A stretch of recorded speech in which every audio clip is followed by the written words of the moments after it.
All right, when it comes to your taxes, are you like me, procrastinating? The deadline is April 18th, fast approaching. Dan Cummins talked with an expert and has some tips on filing this year. Dan, I need these tips. All right, we all do, don't we? Nobody wants to write a big check to the IRS this time of year. There's a way to avoid that from happening.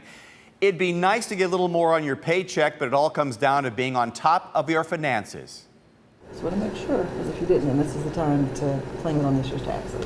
Nicole Dewhart has been doing people's taxes for 20 years. She has 14 Jackson Hewitt franchises in the metro area.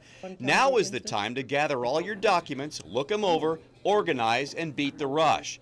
Whether you do your own taxes or have a professional do them, file as soon as you can. We're starting to get calls from clients already who have filed, and then it's the, oh shoot, I forgot my retirement, or I had a little dividend income.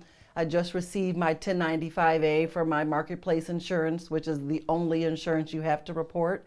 So we want you to have all of your documents, but at the same time, don't wait to the last minute, just because it's going to be a rush. It's going to be hard to get in, and you don't want to be part of that last minute rush backlog and put additional burden on the IRS. While the IRS is short-handed, they're still doing pretty well to keep up. Nicole says if you file and everything adds up, all the paperwork's right, you'll get your refund within 21 days. But incomplete returns or mistakes in your math or your papers need reviewed, that will take time.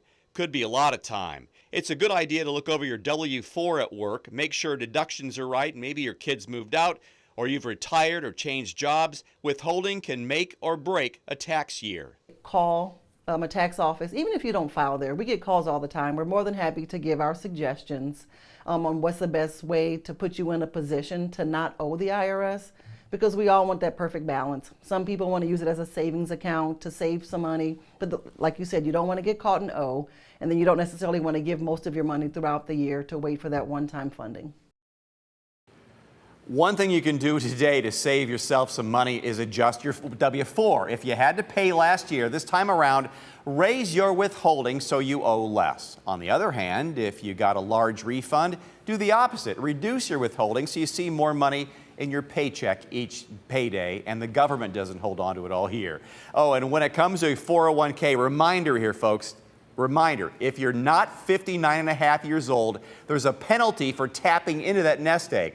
So if you're younger than 59 and a half, try to leave that alone if you can. Reporting tonight, I'm Dan Cummins.